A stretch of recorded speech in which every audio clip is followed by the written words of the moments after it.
بالله السميع العليم من الشيطان الرجيم. بسم الله الرحمن الرحيم. السلام عليكم ورحمة الله وبركاته. الحمد لله رب العالمين والصلاة والسلام على أشرف الأنبياء والمرسلين سيدنا ومولانا محمد وعلى آله وصحبه أجمعين. قال سبحانك لا علم لنا إلا ما علمتنا إنك أنت العليم الحكيم ولا حول ولا قوة إلا بالله العلي العظيم. اللهم صل على سيدنا محمد وعلى آله وصحبه ومن تبعهم بإحسان إلى يوم الدين. أما بعد. Alhamdulillah, summa alhamdulillah ala ni'matil iman wal Islam. Alhamdulillah para penonton, ibu-ibu, ayah-ayah, bakal penghuni syurga Allah Subhanahu wa taala, kembali kita dalam Tanyalah Ustaz. Biar tahu jangan keliru, istimewa kita bawakan bersempena dengan bulan Ramadan Al-Mubarak. Alhamdulillah, syukur kita kehadrat Allah Subhanahu wa taala atas segala nikmat yang Allah Subhanahu wa taala anugerahkan dalam kehidupan kita. Dan pada pagi ini Tanyalah Ustaz kita kembali bersiaran untuk sama-sama kita diskusikan, kita bincangkan tajuk harus ketika puasa. Harus ketika puasa. Kita bawakan bintang ilmuwan tetamu undangan di studio pada pagi ini yang berbahagia Ustaz Amran Yusof. Assalamualaikum Ustaz. Waalaikumsalam warahmatullahi. Sihat Ustaz? Alhamdulillah. Alhamdulillah. Terima kasih bagi Ustaz atas kesudian sama-sama kita di Tanyalah Ustaz sempena dengan istimewa Ramadan pada pagi ini. Dan sebagaimana biasa kepada para penonton yang ingin mengajukan sebarang persoalan atau sebarang kemusykilan, jangan malu, jangan segan, malu bertanya sesat jalan. Hubungi kami 0377261603 atau paling mudah terus sahaja ke laman rasmi Facebook kami Tanyalah Ustaz TV3. Dan jangan lupa bagi yang menonton menerusi siaran FB Live untuk tekan butang kongsi. Kita sama-sama sebar luaskan, mudah-mudahan bermanfaat insya-Allah. Dan Tanyalah Ustaz juga bersiaran serentak menerusi TV3 dan TV9. Bagi yang menonton menerusi TV9, kita lanjutkan 30 minit siaran tambahan sehingga jam 8.30 pagi. Jadi terus setia menonton kami sehingga ke hujung rancangan insya-Allah. Dan selamat berpuasa. Saya ucapkan selamat menjalani ibadah pada bulan Ramadan. Mudah-mudahan kita semua dapat sama-sama istiqamah sampailah ketika mana kita keluar daripada bulan Ramadan, dapat sama-sama kita istiqamah dengan amalan kita insya-Allah. Dan sebagaimana biasa, kita yang bagi Ustaz kita bawakan statistik awal pandemik COVID-19 yang sedang melanda negara kita sehingga semalam menerusi laman rasmi Kementerian Kesihatan Malaysia. Jumlah kes baru 2,331 kes, menjadikan jumlah kes keseluruhan sebanyak 372,859. Manakala kes sembuh baru 1,832 kes, menjadikan jumlah kes sembuh keseluruhan 352,395. Dan subhanallah, 5 kematian baru dicatatkan, menjadikan jumlah kes kematian keseluruhan 1,370 kes. Saudara sedang penonton, mari sama-sama kita terus mematuhi SOP yang telah pun digariskan kepada kita, dan kita sama-sama berdoa, bermunajat kepada Allah Subhanahu wa taala. Mudah-mudahan Allah memberikan jalan keluar kepada kita daripada belenggu pandemik COVID-19 ini. Dengan tanda pagar kita mesti menang insya-Allah. Dan baiklah Ustaz, saya kira banyak yang akan kita kongsikan untuk topik pada pagi ini. Untuk topik kita harus ketika puasa, saya serahkan kepada yang bagi Ustaz untuk sama-sama kita ikuti mukadimah awalan tajuk kita pada pagi ini. Dipersilakan Ustaz. Baik, a'udzubillahi minasyaitonirrajim. Bismillahirrahmanirrahim. Assalamualaikum warahmatullahi wabarakatuh. Waalaikumsalam warahmatullahi. Innal hamdalillah nahmaduhu wa nasta'inuhu wa nastaghfiruh wa na'udzu billahi min shururi anfusina wa min sayyiati a'malina. May yahdihillahu fala mudilla lahu wa may yudlil fala hadiya lahu. Asyhadu an la ilaha illallah wahdahu لا شريك له وأشهد أن محمدا عبده ورسوله اللهم صل على محمد وعلى آل محمد أما بعد. Alhamdulillah. Baik, pada hari ini insya-Allah kita nak sembang-sembang tentang harus ketika berpuasa. Salah satu daripada juzuk ilmu di dalam bulan Ramadan yang perlu kita ambil tahulah. Saya suka nak mulakan dengan ayat Al-Quran daripada surah Al-Jumu'ah, surah 62 ayat 10. Ya, insya-Allah. A'udzu billahi minasyaitonir rajim. فإذا قضيت الصلاة فانتشروا في الأرض وابتغوا من فضل الله واذكروا الله كثيرا لعلكم تفلحون. Sadaqallahul azim. Kemudian setelah selesai salat, maka bertebaranlah kamu di muka bumi, yakni untuk menjalankan urusan masing-masing, dan carilah apa yang kamu hajati dari limpah kurnia Allah Subhanahu wa taala, dan ingatlah Allah banyak-banyak dalam segala keadaan pencarian kamu itu, supaya kamu itu menjadi orang yang berjaya, yakni di dunia dan di akhirat. Dan Anas, apabila kita melihat dalam kitab Fiqhul Manhaji ala Madhabil Imam Syafi'i yang ditulis oleh Dr. Mustafa Al-Bugham, Mustafa Al-Qin dan Ali Sarbaji, Fiqh Imam Asy-Syafi'i. Fiqh Imam Asy-Syafi'i ini dia ambil ayat ni sebagai satu dalil yang mengatakan bahawa apabila selepas kita beribadah pada Allah Taala, kita ni bebas. Buat apa yang terbaik. Tapi dalam apa yang kita buat tu harus ingat kepada Allah Subhanahu wa taala, takut langgar hukum dan sebagainya. Sebab tu kalau kita baca dalam kitab Fiqhul Manhaji ala Madhab al-Imam Syafi'i ini, dia menyatakan bahawa harus ini adalah satu perkara yang sama sahaja. Sama ada kita buat atau sama ada kita tinggal. Sebab agama tidak menyuruh dan agama juga tidak melarang kita melakukannya. Bahkan kita diberi kebebasan. So, ada dua benda dekat sini. Yang pertama, bebas, diberi kebebasan. Jadi, di sini kita melihat bahawa buat pun tak disuruh, larang pun tak dilarang. Ini namanya harus. Bahkan oleh kerana itu, perbuatan itu tidak diberi pahala dan juga tidak diberi dosa jika ditinggalkan. Ini disebut dalam kitab Fiqh Manhaji. Selain daripada itu, asasnya kita kena faham bahawa benda ni tidaklah bukan suatu yang wajib, bukan suatu yang haram dan yang dilarang, bukan. Dan juga kalau kita baca dalam tulisan Imam As-Suyuti. Imam As-Suyuti ni dia mengatakan inilah mazhab kami berhubung dengan hukum harus ni. Imam As-Suyuti mazhab Imam Syafi'i, dan dia mengatakan pada kita asal pertama al-aslu fil asya'il ibahah. Asal bagi suatu perkara tu harus. Tu kena faham dulu. Asal tu, ya. Sehinggalah dia menyebut hatta yadul dalila ala tahrim. Sehinggalah datang dalil yang mengharamkan perkara tersebut, baru jatuh haram. Asasnya harus. Dan ada juga ulama menyebut al-aslu fil asya'in nafi'atil ibahah. Asal bagi sesuatu perkara yang bermanfaat harus. Walaupun tak ada suruhan, tapi bila benda tu membawa kepada kemanfaatan, maka hukum harus.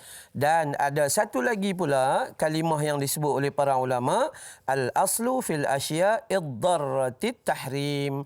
Dan asal bagi suatu perkara itu yang memberi kemudaratan adalah haram. Kalau kita tengok di sini, maka kita kena lihat perkara asas dia adalah apakah perbuatan itu perbuatan yang memanfaatkan atau perbuatan itu perbuatan yang memudaratkan.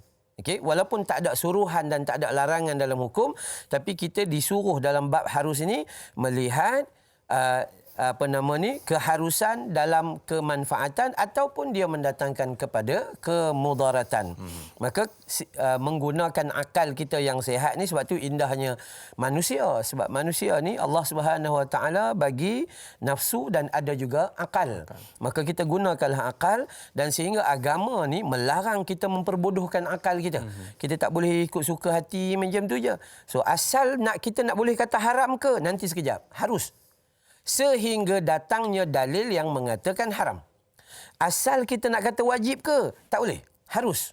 Ya, sehingga datangnya dalil yang memfardukan. Ya ayyuhalladzina amanu kutiba alaikumusiyam, itu kan. Nak suruh orang puasa pada asasnya haruslah, tapi bila mana ada ayat Quran yang menyuruh, bila mana ada hadis yang menyuruh, maka hukumnya jatuh kepada wajib maupun jatuh kepada sunat. Yang ni dulu yang kita nak faham bahawa kita orang-orang yang mukallaf macam kita yang telah berumur cukup sifat semua ni, maka kita diletakkan hukum, dibebankan dengan hukum wajib, sunat, kemudian makruh, kemudian harus, kemudian haram. Wajib memang mau tak mau dah kita kena buat kerana itu suatu kewajiban. Buat dapat pahala, tinggal berdosa. Sunat, buat dapat pahala, tinggal rugi. Itu harus diperbetulkan tu. Kita orang Melayu ni buat dapat pahala, sunat, tinggal tak ada apa-apa. Akhirnya sampai ke tua. Tak buat. Tak buat, Ustaz. Tak buat sebab tak ada apa-apa. Tak rugi gitu. apa pun. Tak rugi dia kata. Sebenarnya tak. Kaedah sunat adalah buat dapat pahala, tinggal rugi. Yang ketiga, makruh. Makruh benda ni tinggal. Itu dapat pahala. Buat itu adalah satu benda yang Nabi tak suka. Yang dibenci oleh Allah. Yang dibenci, Nabi tak suka. So kita tinggallah yang tu. Harus pilihan kita. Pilihan. Kenapa ada pilihan? Sebab tiada suruhan dan tiada larangan. Tiada suruhan dan tiada larangan. Bila sampai kepada bab haram, itu dah tentulah kita kena tinggallah. Ya, maka untuk permulaan ini, maka kita nak lihat yang pemahaman asas terlebih dahulu. Masya-Allah, tabarakallah. Subhanallah, tu antara satu mukadimah yang cukup menarik daripada yang bagi Ustaz untuk topik kita harus ketika puasa. Dan di talian pada ketika ini Ustaz, kita nak raikan pemanggil kita yang pertama, Robizan Abu Bakar. Hello, Assalamualaikum. Waalaikumsalam. Lahir anda Ustaz Amran. Yes. Selamat puasa. Ya, selamat puasa. Silakan soalannya. Saya nak tanya, bagi seorang yang ada kaki gastrik, dia dah berpuasa, tiba-tiba gastrik tu datang, suka dia nak buka puasa, dia harus teruskan puasa tu ke atau dia boleh berbuka? Baik. Itu je soalan saya. Terima kasih. Assalamualaikum. Baik, satu soalan cukup menarik, isu gastrik ni Ustaz. Kadang-kadang kita tak cek doktor lagi, tak rujuk pakar lagi, tiba-tiba kita rasa gastrik, tu yang makan tu. Kamu kenapa tak puasa ni? Saya gastrik. Dah jumpa doktor, tak jumpa lagi. Tu kadang-kadang isu tu pun benda yang perlu dijelaskan juga Ustaz. Nak teruskan puasa ke ataupun kena berbuka Ustaz? Jadi sikit perkongsian dulu Ustaz. Baik, bismillahirrahmanirrahim. Soalan gastrik ni soalan daripada zaman 70-an. Semenjak saya lahir sampai umur saya 51, soalan gastrik soalan famous yang akan berulangan, malah bukan berulangan setiap tahun. Berulangan pada setiap hari pada bulan Ramadan. Okey, baik. Insya-Allah. Asasnya apabila kita berpuasa dan kemudian kita berhadapan dengan penyakit yang boleh membebankan keselamatan kita, membebankan kesihatan kita, maka kita diharuskan berbuka. Cuma sebab dia tanya bab gastrik, kita kena khusus lah. Betul. Di dalam hal penyakit gastrik maupun apa-apa, sebab kita bukan pakar, tapi nak bagi tahu asas dia umumnya adalah kita kena cek dulu dengan doktor, betul ke kita gastrik? Ke rasa-rasa je. Atau rasa-rasa macam gastrik. Kan? Maka sebaik mungkin pada bulan Syaban tu sebelum masuk Ramadan kita jumpa doktor. Cek, saya ni setiap tahun ada masalah begitu begini, gastrikkah saya? Okey, bila doktor atau pakar diagnose dah kita tu gastrik, doktor ni dia akan bagi kaedah untuk mengurangkan, mungkin tak boleh hilang lah, untuk mengurangkan. Mungkin dia suruh kita sahur lebih sikit ke, supaya angin tak masuk dalam badan dan sebagainya. Maka kita tidak boleh menggunakan alasan selagi kita tidak berusaha untuk mengetahui puncanya. Saya gastrik, itu tidak diharuskan. Tapi kalau kita jumpa doktor memang diagnose, okey, awak memang gastrik. Gastrik awak nampak kuat sikit, cuma kaedah ni begini. Kita cuba buat. Kewajiban dia adalah untuk niat puasa seperti biasa, bersahur seperti biasa. Jangan kata, besok gastrik, tak payah. Itu tak boleh. Bersahur, niat seperti biasa dan berazam untuk kukuh. So dia pergi puasa sampai satu ketika memang betul datangnya gastrik itu, dan seandainya gastrik itu membebankan keselamatan dan kesihatannya, maka dia diperbolehkan untuk berbuka. Berbuka, bukan kenduri. Bukan, ya? Beza Ustaz? Beza. Kenduri dia makan tambah. Berbuka ni sekadar untuk hilangkan angin tu je lah. Tapi syarat macam tu. Nabi pesan apabila kita sakit, cari pakar. Cari orang yang mahir untuk memberi tu. Tapi kalau kita main anggap dan agak, maka kita tak boleh jatuh hukum harus. Boleh tinggal kot. Dia pakai kot tak kot ada. Tu payah tak ada. Kita tak pakai kot, kita tukar pakai jubah. Bagi faham yang ni dulu, maka hukum dia cek dengan doktor, tahu punca, berniat, berazam, insya-Allah doa minta-minta supaya Allah tolong kita. Amin, insya-Allah. Mudah-mudahan yang mungkin ada di luar sana dalam keadaan yang mungkin kena gastrik dan sebagainya, kita doakan mudah-mudahan diberikan kekuatan untuk kita melaksanakan ibadah puasa dan juga diberikan kesembuhan insya-Allah. Dan berikutnya Ustaz dan juga sidang penonton, kita ada pemanggil yang berikutnya iaitu Mamu Hanifah dari Pulau Pinang. Halo, Assalamualaikum. Waalaikumsalam. Ustaz dan da'i dan kru-kru semua memohon doa banyak selamat dari dunia sampai akhirat. Amin. Dan kepada Tuhan, bagilah penyakit ni semua Tuhan ambil balik insya-Allah. Amin. Kita doa insya-Allah kita boleh dapat. Tapi mau puasa hari-hari mau kena puasa lah. Ya. Kita minta doa apa pun Tuhan bagi. Kalau kita tak puasa, Tuhan tak bagi. Doa apa pun Tuhan tak bagi. Tapi lagu nama punya soalannya. Soalan mamu ni puasa. Ya. Tapi puasa di rumah. Di luar mamu ni tak puasa. Duk hormat dekat bini dengan anak ayah. Tapi buatan mamu ni adakah Tuhan nak terima mamu ni puasa tu? Ya. Macam apa puasa mamu di rumah saja. Tok rumah kek semua membuat siap. Tapi di luar mamu tak puasa. Lagu mana keadaan mamu? Adakah Tuhan nak bagi nikmat kat mamu dengan pahala. Assalamualaikum warahmatullahi wabarakatuh. Waalaikumsalam warahmatullahi wabarakatuh. Biar tetapkan iman tak mahu. Amin insya-Allah. Amin. Assalamualaikum. Waalaikumsalam warahmatullahi wabarakatuh. Terima kasih Mamu Hanifah dari Pulau Pinang. Soalan ni kadang-kadang ada juga situasi ni mewakili mungkin bagi pihak orang lain mengatakan bahawa kadang-kadang kita tak puasa di rumah ni sebab menghormati orang lain. Tapi mungkin dia diberikan keringanan macam Ustaz sebut tadi. Jadi macam mana situasinya Ustaz? Okey, pada hakikat saya Mamu dia, bila dia Mamu Penang ni bila dia cakap rasa ikhlas tu. Betul rasa ikhlas. Rasa hati. Sebab kita duduk sana kita tahu kan. Okey, baik. Cerita dia Mamu, seronoknya kita dengar adalah dia masih ada dalam hati dia rasa malu. Betul. Hak tu bagus. Yang tu dulu. Yang positif kita tengok dulu, dia masih ada rasa malu dengan anak bini dia. Betul. Aku bangkit sahur elok apa-apa semua elok. Tapi time tengah hari agak-agak lain macam perut rasa ni. Dia pergi jumpa geng dia, pergi dekat mana-mana, tepi ke pantai Batu Feringgi ke mana orang tak tahu. Tang tu dia tak puasa. Okey. Jadi cerita dia pertama, saya selalu kata kepada diri saya dan kita semua bahawa setiap perbuatan kita hendaklah mencari redha Allah Taala. Betul. Jangan sesekali cari redha manusia. Bila kita takut, ittaqullah, takut pada Allah, jangan kita takut pada manusia.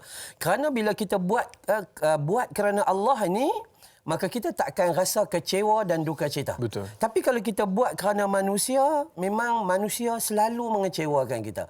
Maka saya pesan dengan soalan Mamu dan pada kita semua bahawa perbetulkan ibadah niat kita itulah. Ibadah niat ni sangat-sangat penting. Jadi Mamu, hak yang paling penting yang kita ada sekarang ni, Allah tengah bagi elok-elok. Betul. Bagi elok-elok, so kita pergunakan dengan sedaya yang mungkin.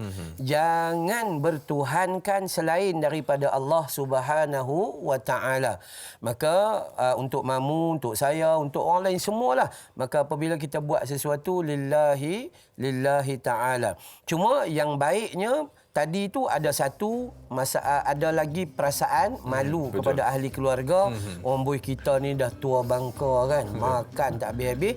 Yang tu harus doa pada Allah biar Allah bantu kita sikit, insya-Allah. Amin, insya-Allah. Mudah-mudahan membantu menjawab kepada persoalan Mamu sebelah tadi, dan banyak lagi Ustaz akan kita kongsikan. Kita nak berehat seketika. Tanya Ustaz, biar tahu jangan keliru, kembali bergabung selepas ini.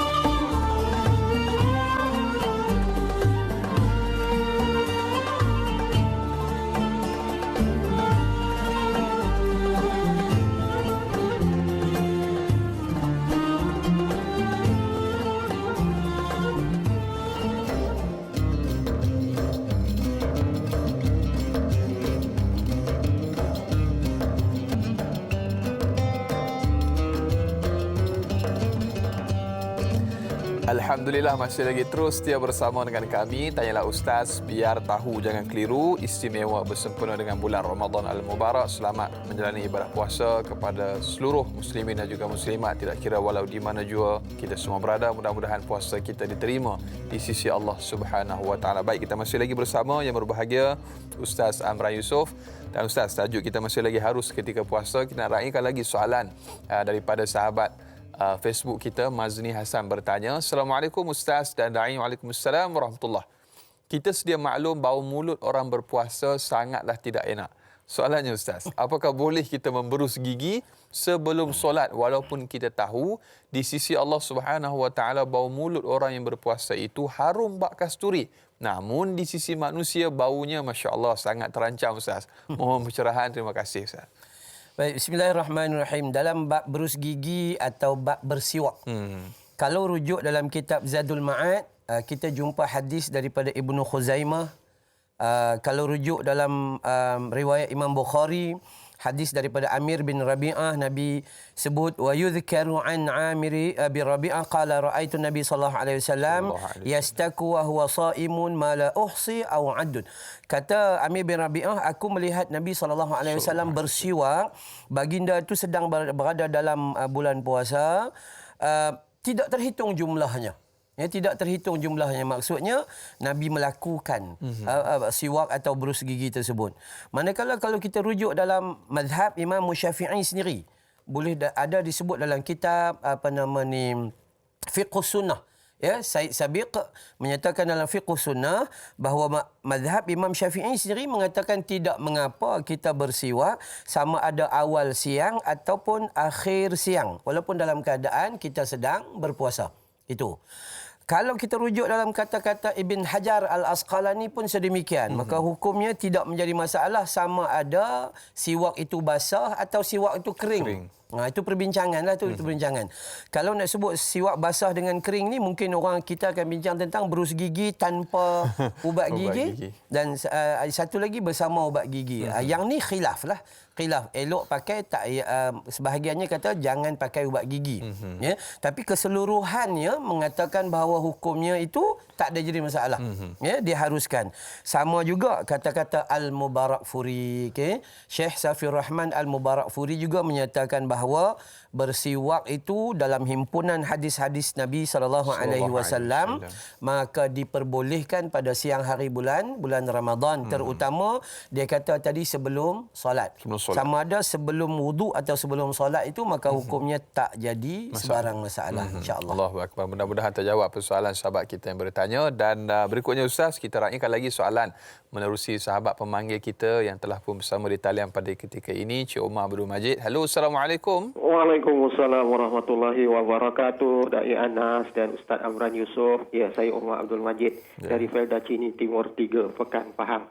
Assalamualaikum Ustaz dan Da'i. Waalaikumsalam warahmatullahi wabarakatuh. Ya, jadi soalan saya sebelum saya buat soalannya, saya bagi pihak keluarga saya mengucapkan takziahlah kepada Ustaz Amran atas pemergian ke rahmatullah isteri yang tersayang kepada Ustaz dan juga keluarga ya. Amin. Jadi ya, soalan saya Ustaz begini Ustaz ya. Ni kadang-kadang kita kata harus ya Ustaz ya, hukumnya harus. Apakah soalan saya, apakah perkara harus ni perlu ditinggalkan ataupun kita ada masa-masa yang baik itu kita harus lakukan juga Ustaz. Dan yang kedua saya nak tanya, apakah perkara-perkara yang paling baik, perkara hukumnya harus ini dilakukan dalam bulan puasa ni? Apa yang harus kita lakukan? Apa yang sepatutnya lah dia katakan hukumnya harus kita lakukan yang terbaik di dalam bulan puasa ini. Itu soalan saya Ustaz dan Da'i. Terima kasih banyak Ustaz dan Da'i. Assalamualaikum. Waalaikumsalam warahmatullahi wabarakatuh. Terima kasih. Umar Abdul Majid bertanya soalan apakah yang harus dilakukan. Silakan. Okey, baik. Berbicara tentang kalimah apakah yang harus kita lakukan, mungkin dia pergi hukum sunnah. Tapi hari ini kita nak sembang tentang hukum harus itu sendiri. So, pertama kita kena faham bahawa harus adalah sesuatu yang tidak disuruh dan juga tidak dilarang.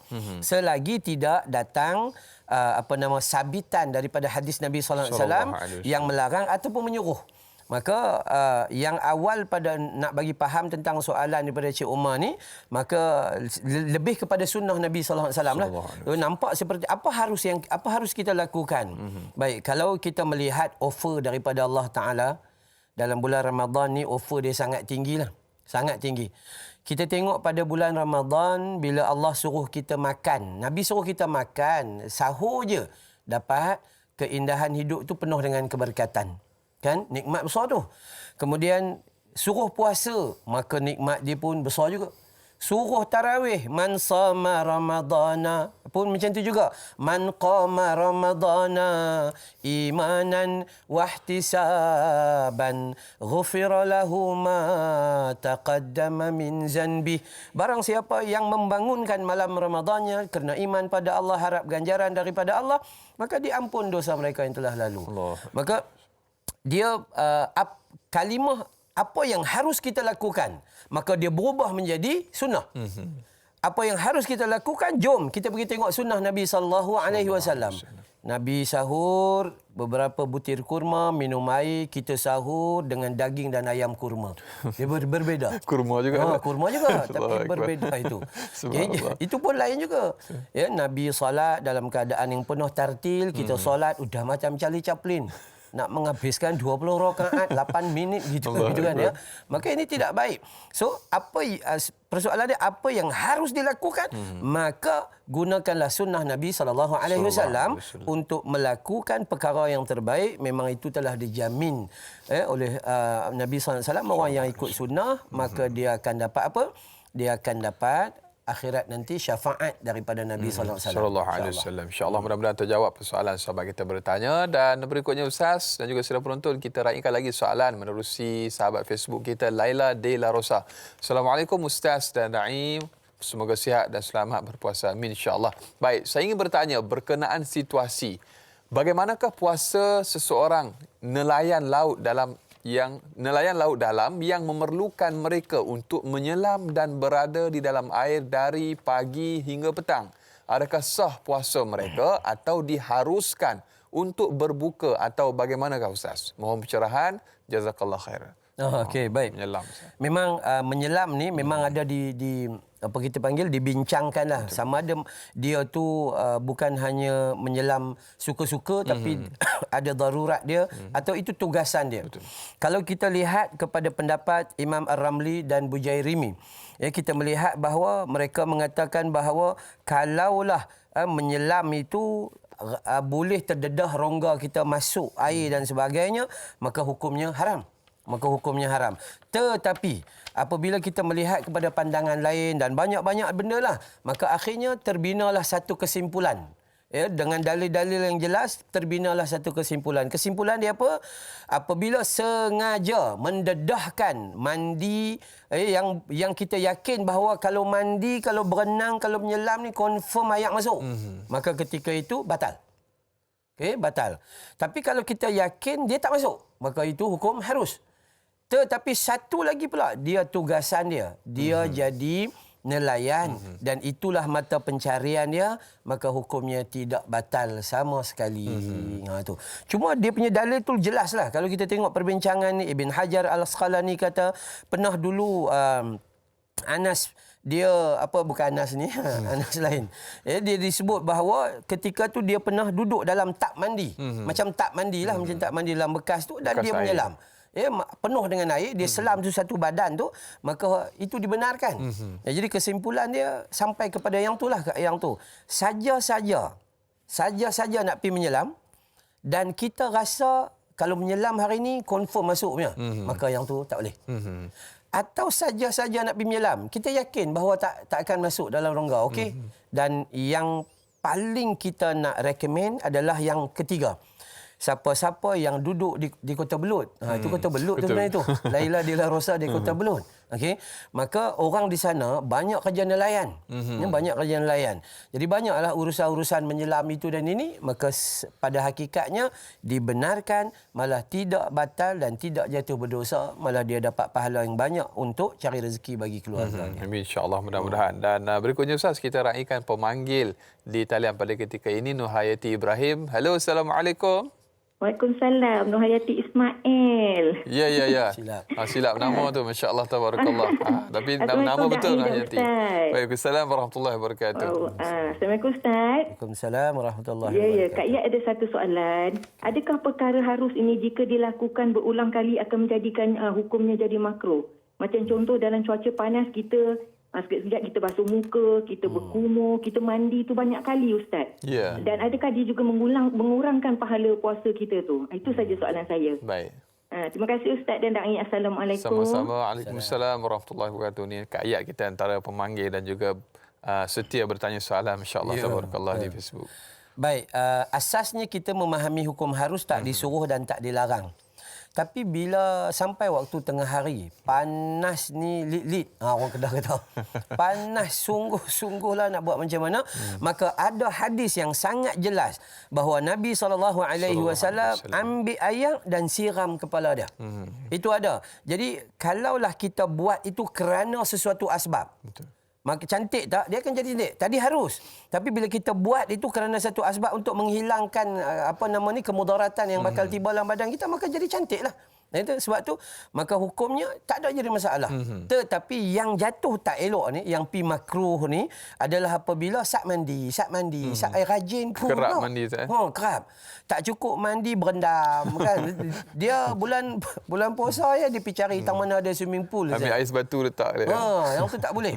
Dia bila kita rasa terganggu sikit, panas, tu yang tu boleh. Hukum Islam ni cantik. Betul. Dia sangat cantik. Dia memahami sebab kita ni wa khuliqal insanu dha'ifa, sangat lemah, sangat dhaif. Maka diperbolehkan, diharuskan tapi jangan melampau.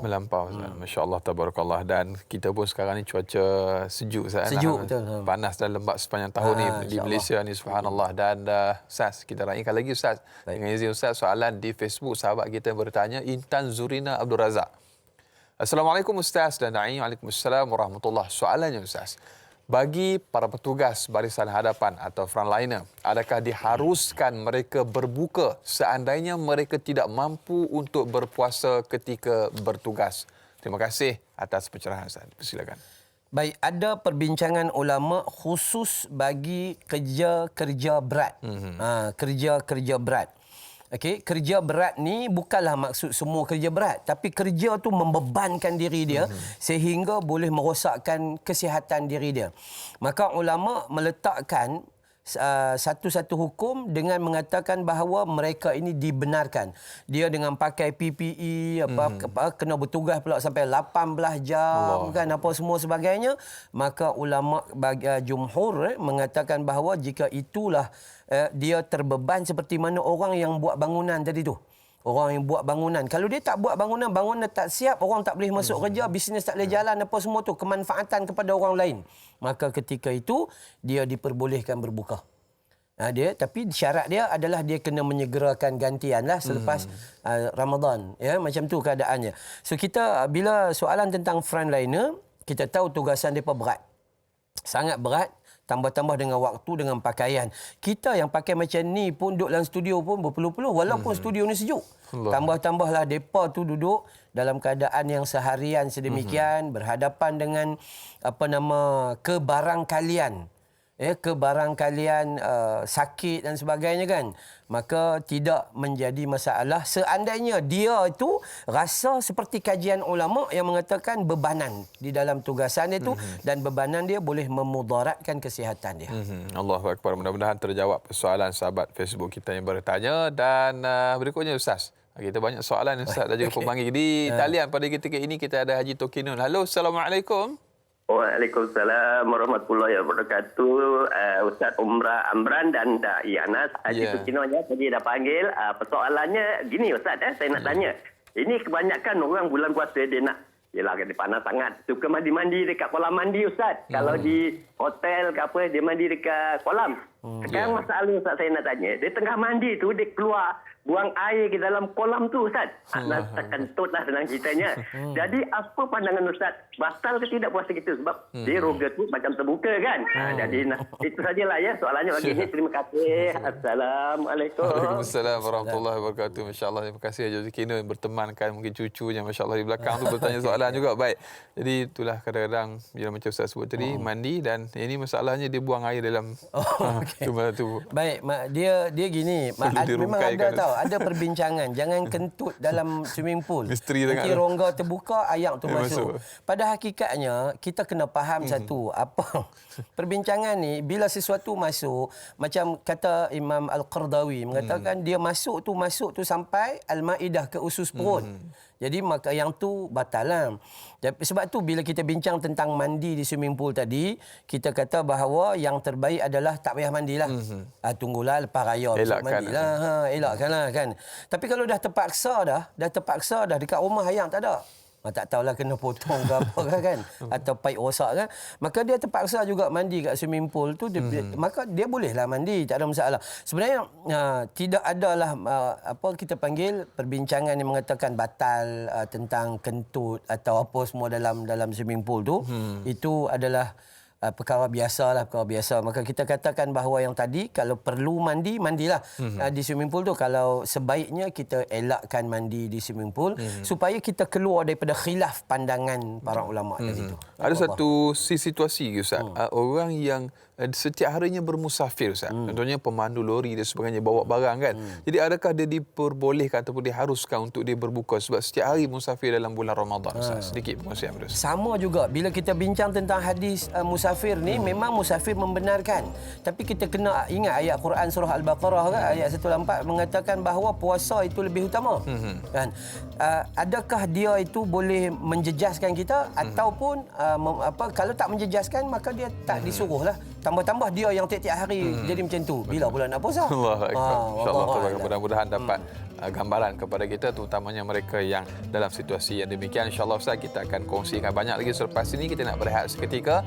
Tanyalah Ustaz, biar tahu jangan keliru, kembali selepas ini.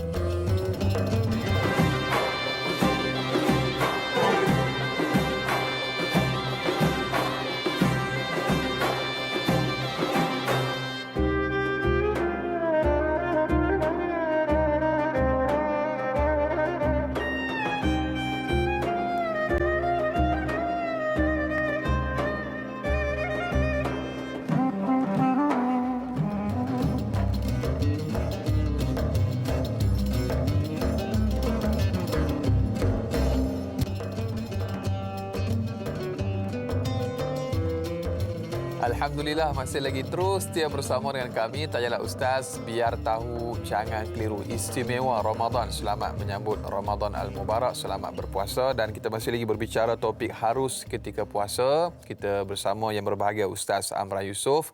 Dan bagi anda yang ingin mengajukan sebarang persoalan atau kemusykilan, 0377261603 atau terus ke laman Facebook Tanyalah Ustaz TV3. Jangan lupa yang menonton di FB Live untuk tekan butang kongsi, sebar luaskan, mudah-mudahan bermanfaat insya-Allah. Dan Ustaz, kita ada pemanggil di talian pada ketika ini, Cik Ismail. Hello, Assalamualaikum. Waalaikumsalam warahmatullahi wabarakatuh, Dayana dan Ustaz. Ya. Okey, sebelum saya nak tanya soalan ke Ustaz, sebelum ni saya nak ucapkan takziahlah kepada Ustaz yang mana kehilangan isteri tercinta bulan lepas. Okey, soalan saya pada pagi ni tanya, haruskah seseorang membayar hutang puasa walaupun ia telah membayar fidyah? Itu je soalan ringkas saya. Terima kasih. Assalamualaikum warahmatullahi wabarakatuh. Waalaikumsalam warahmatullahi wabarakatuh. Soal ganti puasa dan juga fidyah. Mungkin baik, sebenarnya perbincangan tentang fidyah ni sangat luas. Fidyatun ta'amu miskin ni dia perbincangan dia sangat luas. Baik, kalaulah itu kalimah harus tadi tu digunakan, adakah harus dia? Sebenarnya kalau tinggal dia bukan harus lah, dia jadi wajib. Dia jadi wajib dah. So kaedah dia begini, kaedah dia yang paling awal untuk kita faham adalah apabila kita tinggal puasa, fokus utama adalah qada puasa.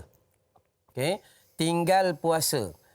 Tinggal ni dia ada perbezaan. Tinggal dengan sengaja atau tinggal dengan tak sengaja. Contohnya kan, atau kita sibuk dengan kerja berat lah itu ini. Tapi kalau tinggal dengan sengaja, pada hakikatnya paling besar sekali sebelum qada, kita kena bertaubat kepada Allah Ta'ala sebab dosa itu besar. Betul. Kalau tinggal dengan tak sengaja atau dengan urusan-urusan asbab dan sebagainya, maka di sana diperbolehkan untuk qada lah, qada macam biasa. Cuma yang saya lebih suka untuk tekan adalah satu menyegerakan. Adakah dengan fidyah sahaja boleh menggantikan qada tu? Tak boleh. Tak boleh. Melainkan orang tu dah meninggal dunia. Tu pun contoh. Isteri saya pergi 37-38 hari yang lepas.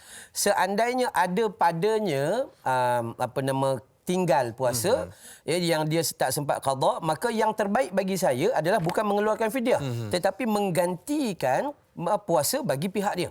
Itu lebih utama. Dan saya pernah buat di dalam keluarga saya dulu, ajak anak beranak 2-3 orang puasa hari Isnin, niat untuk arwah tok. Ganti bagi arwah. Kita buat macam tu. Kita dalam satu keluarga, mungkin kita ada 5 orang. Tok tu hari tu tak sempat ganti 10 hari. 2 Isnin sekali, Khamis sekali, bolehlah. Itu yang paling cantik. Fidyah ni adalah perbincangan tambahan, dan malah fidyah ni mungkin orang tu dia memang sakit berpanjangan dan doktor kata tiada harapan untuk sembuh. Okey, fidyah. Ataupun dengan orang meninggal. Bagi kita ni yang sakit sementara, maka wajib bagi kita qada. Lebih luaslah perbincangan itu. Masya Allah, tabarakallah. Mudah-mudahan membantu kita dan juga menjawab persoalan sahabat kita yang bertanya. Dan berikutnya Ustaz, kita raikan ni persoalan berkenaan dengan ibu mengandung ni Ustaz. Hasnul Hisham Nur Azlan di Facebook. Assalamualaikum Ustaz dan da'i. Waalaikumsalam warahmatullahi. Soalannya, adakah diharuskan seorang ibu yang mengandung untuk berbuka puasa? Mohon pencerahan daripada Ustaz. Sekian, terima kasih. Soalannya ringkas tetapi cukup menarik untuk dibahaskan Ustaz.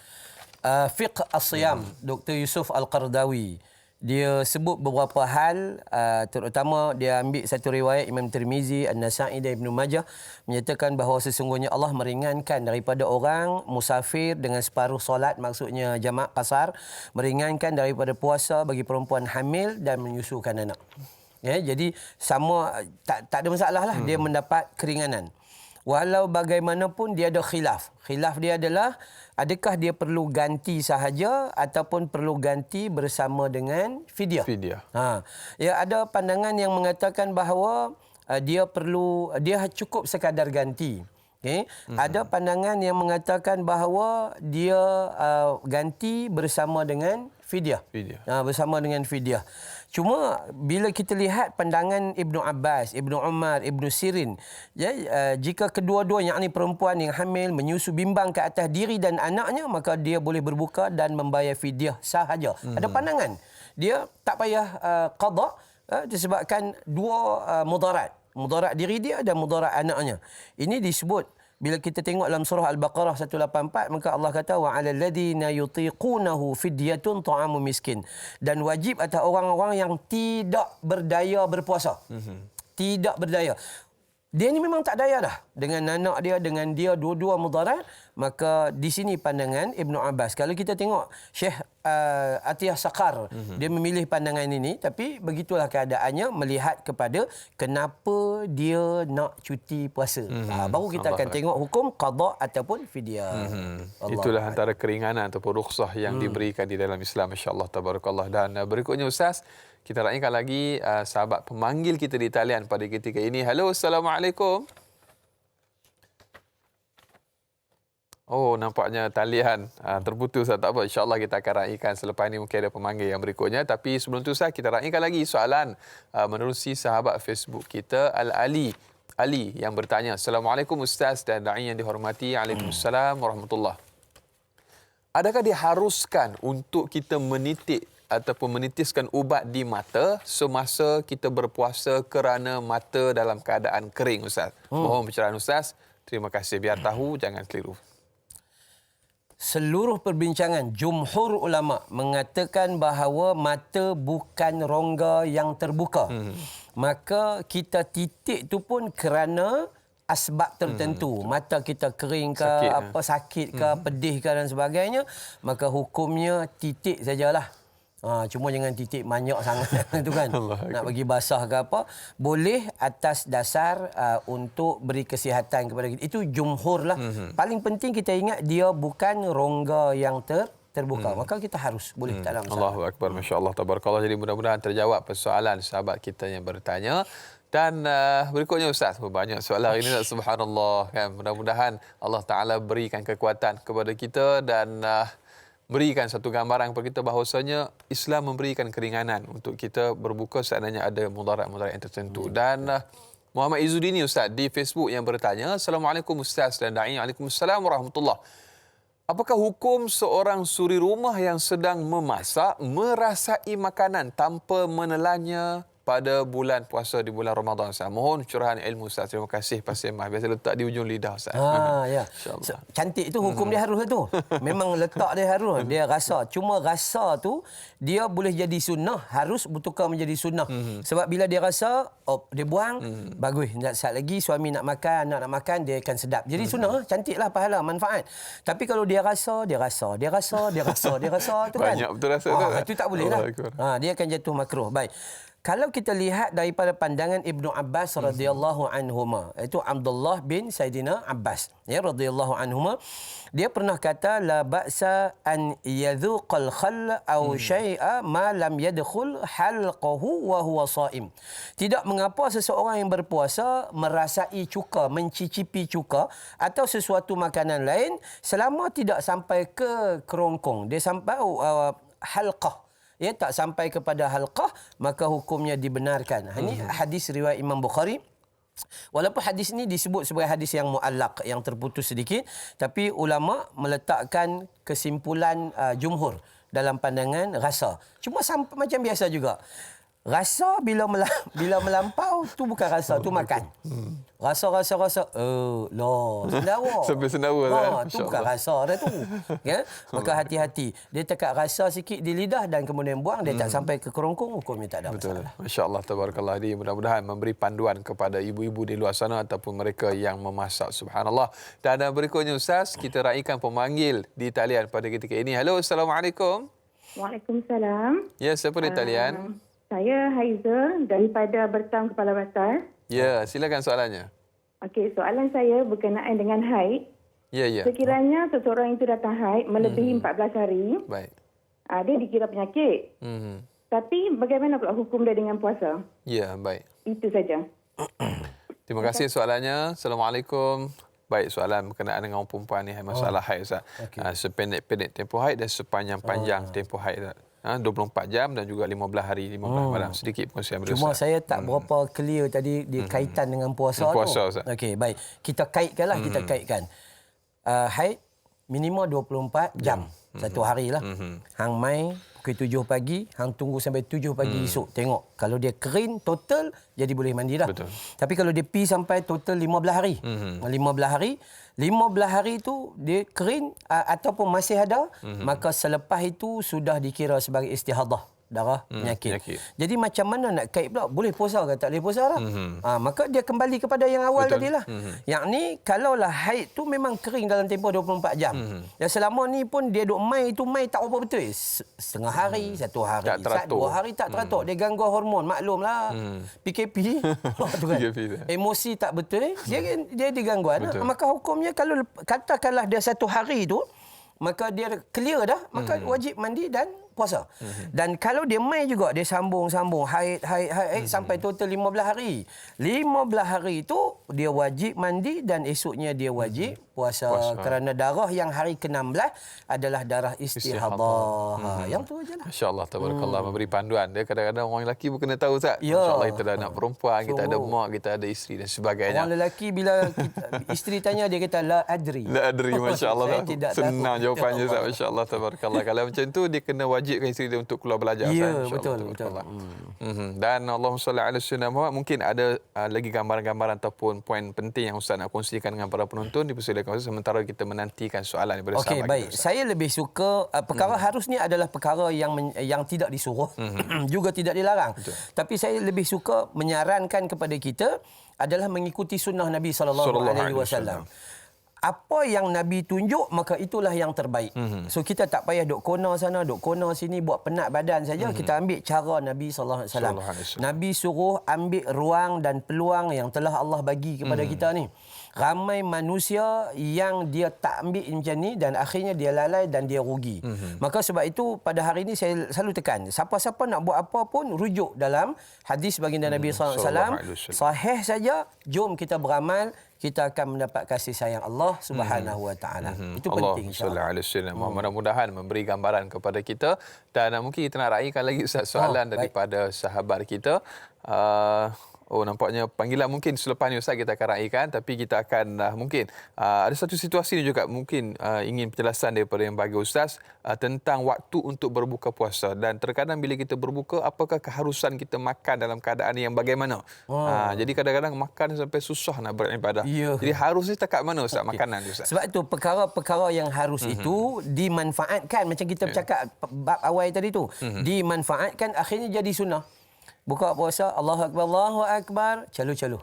Jangan tangguh ke? Jangan tangguh. So, bismillah, nah makan. Kurma pun boleh, kuih pun boleh. Makan sikit-sikit, minum air 2-3 teguk, rehatkan badan sekejap, solat maghrib. Cuma adalah Nabi pesan, kalau dah makanan terhidang di meja, maka makanlah dulu. Memang tiap-tiap hari hidang. Akhirnya lambat. Kalau tak lambat kan. Jadi kita yang paling baik ni kita makan hak sabar sikitlah. Ustaz boleh tak nak makan lain sikit pada kurma? Boleh, tak ada masalah apa. Sunnah dulu, ikut sunnah dulu, insya-Allah kita akan berjaya. Yang paling penting balik kepada sunnah. Insya-Allah tabarakallah. Baik Ustaz, sebelum kita nak berehat, mari sama-sama para penonton kita dengarkan sedikit perkongsian daripada yang berbahagia Ustaz Don Daniel, insya-Allah.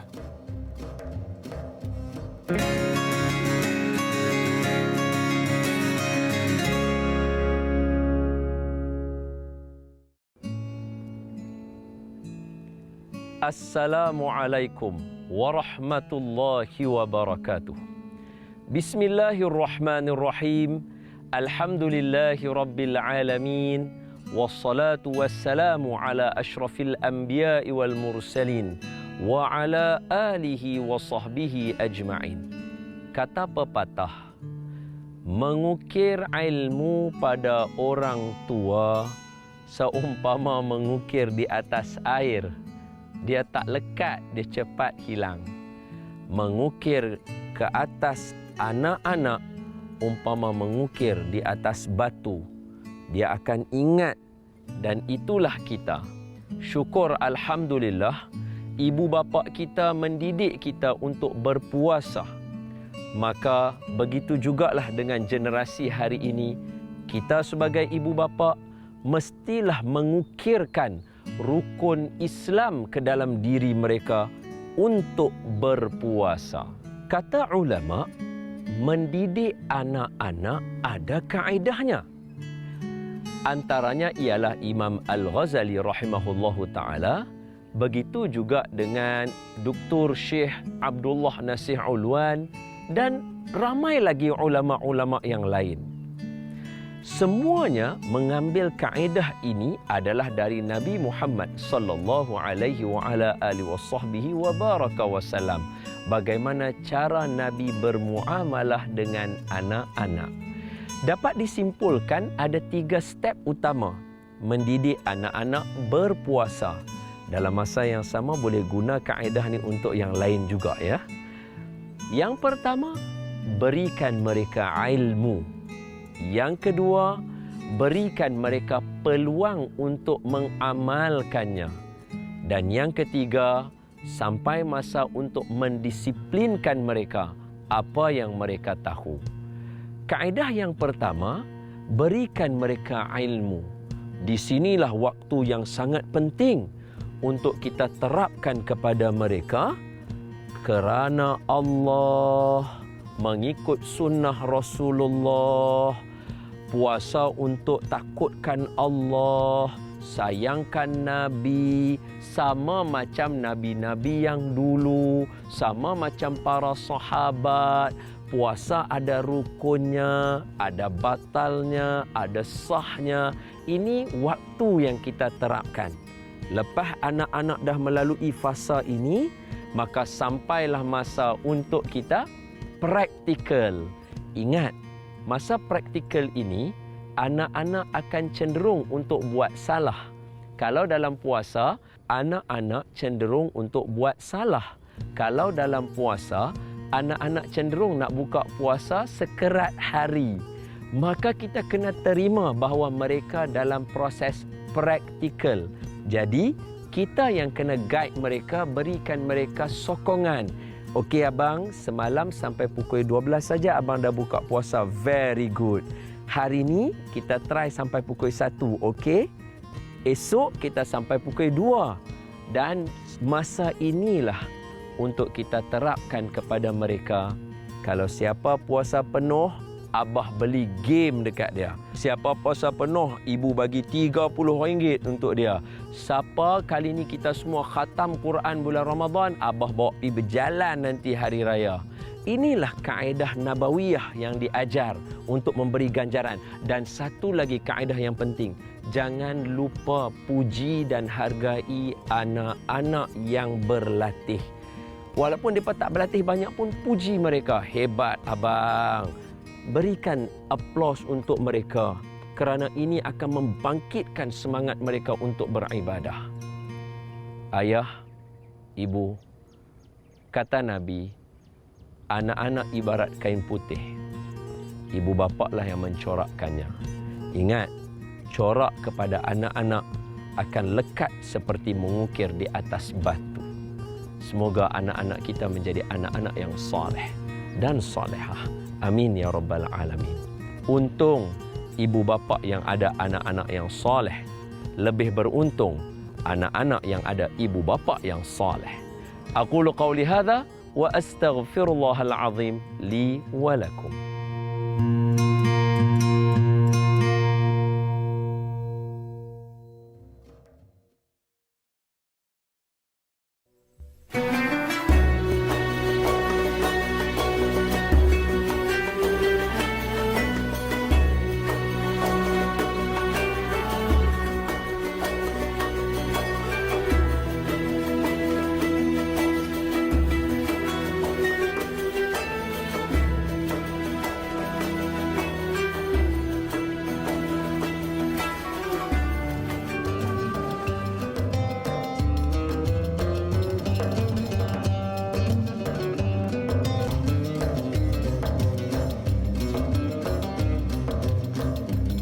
Alhamdulillah, terima kasih. Kurang lebih tepat sejam kita bersiaran. Tanyalah Ustaz, biar tahu jangan keliru. Istimewa Ramadan. Masih lagi kita bersama yang berbahagia Ustaz Amra Yusof dengan topik harus ketika puasa.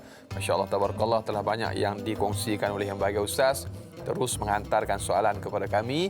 Hubungi 0377261603 atau paling mudah terus sahaja tinggalkan soalan anda di laman rasmi Facebook kami Tanyalah Ustaz TV3. Jangan lupa untuk tekan butang kongsi yang menonton di FB Live. Sebar luaskan, mudah-mudahan bermanfaat insya-Allah. Dan berikutnya Ustaz, di talian pada ketika ini kita raikan pemanggil yang berikutnya. Hello, Assalamualaikum.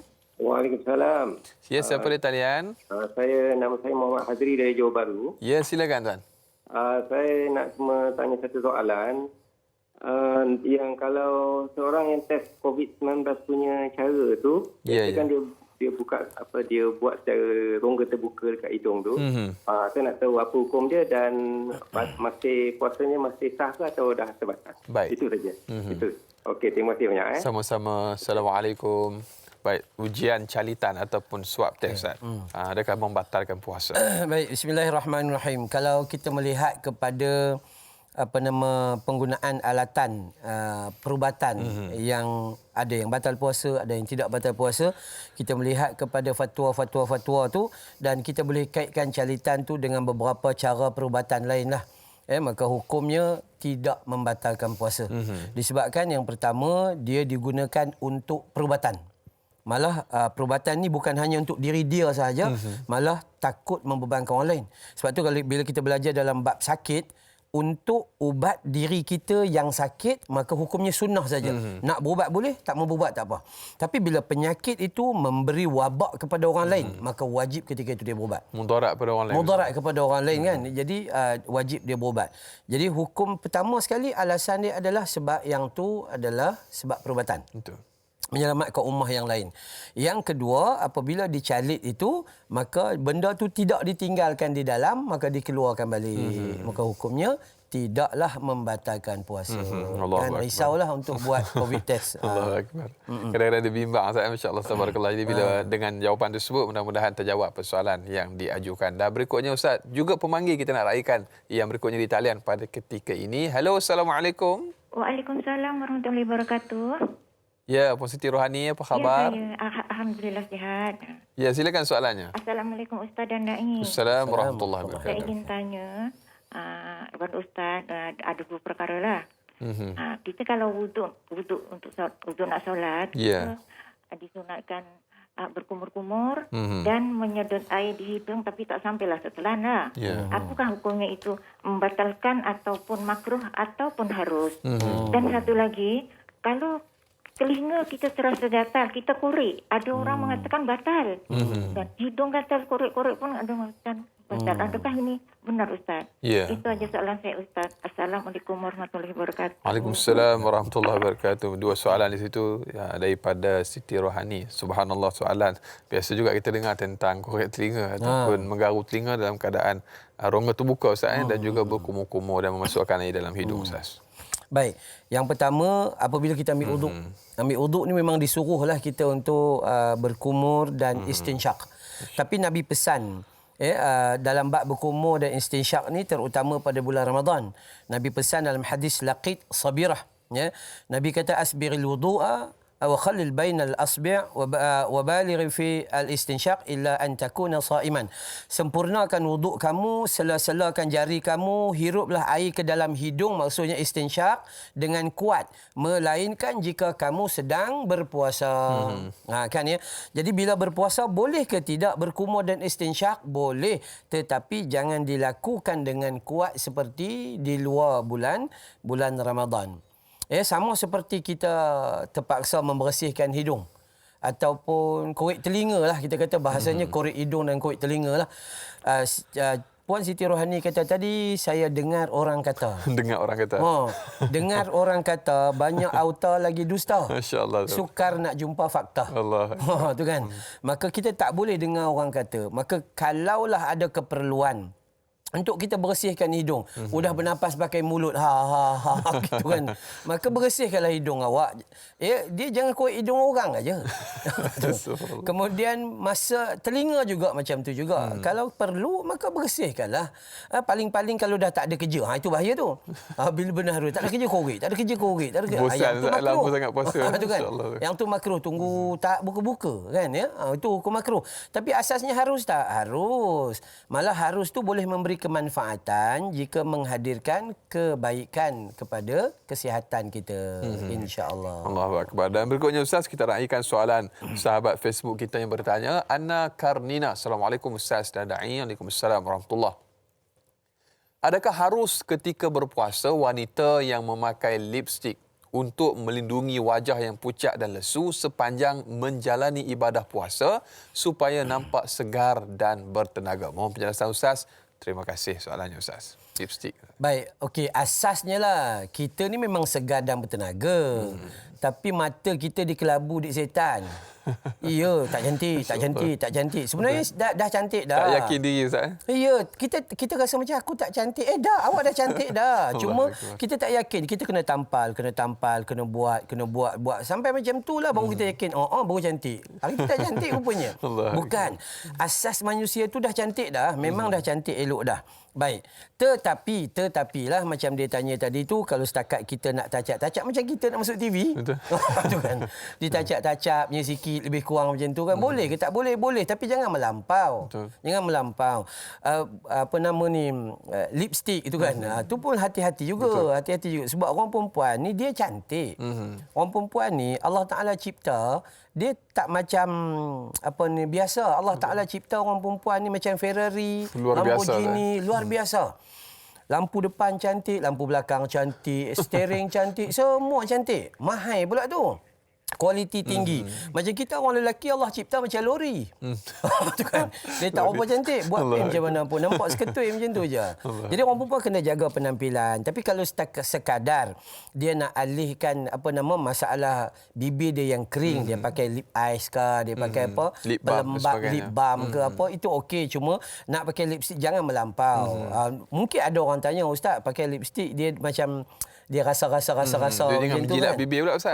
Dia pergi kat bibir dia duk rasa lipstick tu. Manis tu. Jadi elakkanlah daripada perkara tersebut, tetapi tidaklah dihukumkan haram. Tapi yang paling penting, yakinlah awak tu dah cantik. Betul. Dah. Allah Ta'ala ni dia cipta tu cukup cantik dah. Betul. Maka kita jangan risau dengan hal tersebut. Untuk touch up sikit-sikit dipersilakan.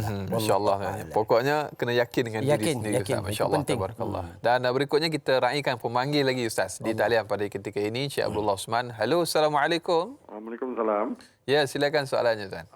Ada dua. Yang pertama, Ustaz, tentang kalau kita kena asma, kita yang kuat, jadi kita gunakan inhaler, bolehkah, Ustaz? Baik. Dan lagi satu ialah tentang bagaimana tentang pakai minyak wangi dan juga minyak atar di bulan puasa. Itu saja. Terima kasih. Sama-sama. Assalamualaikum. Soalan yang cukup menarik daripada Cik Abdullah, bertanya tentang penggunaan inhaler untuk orang penyakit mengalami asma dan juga minyak wangi, Ustaz. Kadarnya, Ustaz. Okey, baik. Yang pertama sekali, kita kena faham apa-apa rawatan terhadap penyakit dan sesuatu tu tak masuk ke usus perut dia. Ini telah dibincang dengan begitu jelas, telah difatwakan oleh Dr. Yusuf Al-Qardawi bahawa tidaklah menjadi masalah dalam hal inhaler ni. Tapi perbincangan mendalam lebih banyak lah. Lebih banyak tu tuan tadi tu yang bertanya tadi apa? Cik Osman? Cik Abdullah. Cik Abdullah. Dia bolehlah cek lagi lah dengan Jabatan Mufti dan sebagainya. Itu yang terbaik. Tapi asasnya apa-apa perubatan seperti inhaler ni memang dibenarkan sebab dia ni masuk sampai ke paru-paru. Dia tak masuk sampai ke kita punya usus. Kemudian dalam hal pakai minyak wangi ni dah memang jelaslah dalam hadis kata orang lelaki minyak wangi dia bau kuat, warna dia ni warna sikit. Tapi perempuan minyak wangi dia tu warna dia nipis tapi bau dia perlahan. Yang ni cuma jangan melampau. Boleh tak pakai minyak wangi? Boleh, tak ada masalah. Tak ada hukum mengatakan batal puasa bila pakai minyak wangi, tak ada. So boleh pakai. Boleh, jangan melampau juga. Ini dia duduk tingkat 6, kita duduk G dah bau dah dalam lift. Dia tak boleh lah, jangan melampau sangat. Tapi kalau setakat kita nak pakai deodoran, nak pakai telcom, dulu kita masa kecil-kecil pakai bedak Katikura. Tu kan bedak baby tu kan. Yang tu tak ada masalah lah. Yang tu sikit-sikit tu insya-Allah. Dia perkara penting jangan melampaui batas. Allahu Akbar. Pokok pangkalnya jangan melampau, Ustaz. Masya-Allah, tabarakallah. Baik, berikutnya Ustaz, di talian pada ketika ini kita raikan pemanggil yang berikutnya. Assalamualaikum. Halo. Waalaikumsalam. Ya, seperti talian. Salam Ramadan semua, Ustaz. Apa khabar, Ustaz? Assalamualaikum. Ya, alhamdulillah. Ya, saya Puan Salihah dari JB. Ya, silakan soalannya. Ini saya nak tanya kan, Ustaz kan? Yep. Katakan suami kita kerja berat kan, dia tak boleh puasa. Ya. Tahu saya, kita kalau kasih makan masakan suami kan, bulan puasa ni kan banyak pahala kan, Ustaz? Ya. Tapi masalah saya, katakanlah dia ni tak boleh puasa. Jadi kita masakkan untuk bekal dia tu, Ustaz. Apa hukumnya, Ustaz? Baik. Adakah kita berdosa, Ustaz? Terima kasih, Ustaz. Assalamualaikum. Assalamualaikum warahmatullahi wabarakatuh. Masya-Allah, isteri misali, Ustaz. Masya-Allah. Dan ada keuzuran yang diberikan. Betul. Jadi mungkin sedikit panjangan daripada baik, yang paling penting kita syok. Dia rancak pagi tu. Dia sangat rancak. Okey, baik. Kalau kita tengok pandangan Dr. Wahbah Zuhaili dalam bab kerja berat tadi tu kan, telah kita bincang tadi tu, memang kalau kerja tu kerja yang tidak penting, boleh ditinggalkan, maka dia wajib tinggalkan. Kerja bukan tinggalkan puasa. Tapi kalau kerja tu kalau ditinggalkan akan timbul kemudaratan, paip pecah di tengah-tengah jalan raya apa semua, orang tak boleh lalu sebagainya, maka ketika dia berbuka, hukumnya dia tidak berdosa. Soalan dia, apakah hukum bini masak untuk dia? Betul. Betul kan? Baik. Soalan tu haruslah dijawab dengan kerja tadi tu. Adakah kerja tu memang kerja membebankan? Cuma yang kita nampak lah, macam betul nak berbuka. Awal-awal dia bawa bekal. Allahu Akbar. Kaedah dalam agama adalah dia kena. Buat apa kena? Sahur macam biasa. Niat macam biasa. Dan kemudian tambah kekuatan, doa, ya Allah beri aku kekuatan hari ini supaya aku dapat kuat. Hak tu paling penting. Tapi kalau pagi-pagi goreng cok kodok, dah standby siap dah. Dah standby siap macam memang tak mau puasa dah. Maka hukum isteri memasak tu sebenarnya tak ada masalah. Sebab dia tu kena taat pada suami dia. Betul. Suami dia kata, "Sagi saya nak makan apa? Bukannya ada apa kat situ, duduk atas kren tu. Apa nak hantar food panda ke apa-apa sajalah pengantaran lah." Jadi nak buat macam mana? Hukumnya jelas. Jelas dia apa? Jelas dia adalah apabila suami suruh tu kita tak payahlah gaduh sangat sebab dia pun kerja berat, maka hukumnya insya-Allah tak ada masalah. Cuma suruh suami tu niat bagi betul dulu. Sahur bagi elok dulu. Jangan fikir sat lagi buka yang tu. Allahu Akbar. Masya-Allah, tabarakallah. Yang lagi masalah ugut isteri pula Ustaz. Insya-Allah. Ini kita kena elakkan perkara yang sedemikian insya-Allah. Dan berikutnya di Facebook Ustaz kita raikan soalan Mas Niza. Assalamualaikum Ustaz Dai. Waalaikumsalam warahmatullahi. Soalannya Ustaz, apakah hukumnya harus kita melihat masakan atau menu-menu yang ada dalam TV, YouTube, majalah untuk mendapatkan idea Ustaz? Juadah berbuka puasa. Mohon penjelasan daripada Ustaz, biar tahu, jangan keliru. Ni orang yang suka masak ni Ustaz, masya-Allah, tabarakallah. Orang lah ni kalau tak ada buku tak jadi. Tak jadi Ustaz. Orang dulu dia main Bali ni, Bali masak dari hati. Campak-campak dia campak. Jadi kita ni tu dia punya 80 berat. Pasal tu Bali. Orang lah dia tengok buku, dia tengok itu, dia tengok buku start. Betul. Dia tengok je buku. Menghayati. Kan ya. Malah yang paling tak elok sekali, ada grup pula ni, ada satu grup dia cerita pasal apa? Grup tu, dalam grup dia ada grup apa? Masak tak jadi. Masak tak jadi. Tu kan ya. Jadi hakikat dia boleh ke? Boleh, tapi janganlah awal-awal pagi dah hancek. Baru lepas makan sok orang Kedah katakan. Baru lepas bersahur, dah tengok dah menu apa untuk berbuka. Al-Ghazali dalam kitab Ihya menyebut barang siapa yang di pagi-pagi sudah berkira-kira untuk berbuka dengan makanan-makanan tertentu, maka sia-sialah Ramadannya pada hari itu. Yang ni yang kita paling takut. Bolehlah nak tengok saat lagi lah, lepas-lepas Zuhur ke, nak pergi beli barang kan. Bolehlah nak tengok menu kesukaan suami. Kalau nak ikut menu kesukaan suami ni, kita dah menikah 20 tahun, tak payah tengok menu. Tak payah tengok resepi dah. Boleh masak baling-baling macam tu cukup lah. Dah memahami Ustaz. Dia dah memahami, dia tengok laki balik pun dia tahu. Kalau laki balik jalan ghostan ke apa ke tu, dia tahu dah macam mana keadaan tu. Jadi cuma tak ada masalah. Bentuk ni tak ada masalah. Cuma hari ni kita kena ambil peduli Da'i Anas dah. Sebab kita banyak buang masa kat handphone. Tolak habis dah 2 jam. Habis dah 2 jam. Satgi lipat letak situ pula tengok drama kan. Habis pula setengah jam. Quran pi tang mana, zikir pi tang mana, apa pi tang mana. Last sekali bazar Ramadan. Allahu Akbar. Dan sikit Ustaz dah sebut tentang tadarus. Tadarus ni kita membaca seorang ke atau bagaimana Ustaz? Apa yang lebih harus kepada kita untuk baca? Sebenarnya kalau ikut tadarus, asasnya adalah Jibril dengan Nabi sallallahu alaihi wasallam. Jadi paling kurang berdua lah cantik. Kalau kita nak tilawah seorang pun okey, tak ada masalah. Cuma kita buat dalam kumpulan tu baguslah. Cuma yang tak bagusnya kita baca, orang dengar, depa baca kita tak dengar. Kita tak teliti. Itu nama dia bukan khatam tu. Kita masa orang baca kita duduk berjalan, duduk tengok handphone. Ini harus diperbetulkan. Yang dikatakan khatam adalah kita baca, orang lain perhati. Lepas tu orang lain baca, kita pun perhati setiap ayat tu. Itu nama dia khatam. Begitu. Jadi kalau dapat baca seorang lagi baik sebenarnya. Pasal apa? Kita baca seorang-seorang ni dia lebih lebih menghadirkan rasa khusyuk dan sebagainya. Tak rasa risau satgi depa duk teguk mati terus kita. Wallahu a'lam. Allahu akbar. Mudah-mudahan memberikan gambaran kepada kita untuk harus ketika puasa. InsyaAllah banyak lagi yang akan kita kongsikan kepada para penonton untuk topik kita pada hari ini. InsyaAllah kita akan tamat di TV3. Kita akan sambung lanjutan 30 minit di TV9. Tanyalah Ustaz, biar tahu, jangan keliru.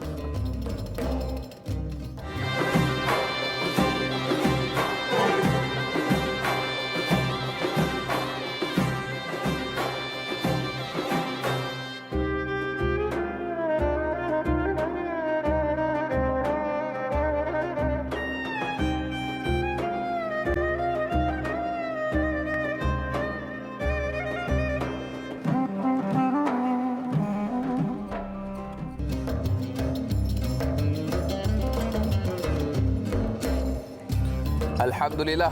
Kembali dalam Tanyalah Ustaz. Biar tahu, jangan keliru. Istimewa Ramadan. Lanjutan 30 minit siaran tambahan di TV9. Terima kasih kepada para penonton, ibu-ibu, ayah-ayah bakal penghuni syurga Allah Subhanahu Wa Taala. Kita masih lagi bersama yang berbahagia Ustaz Amra Yusof untuk kita bicarakan topik harus ketika berpuasa.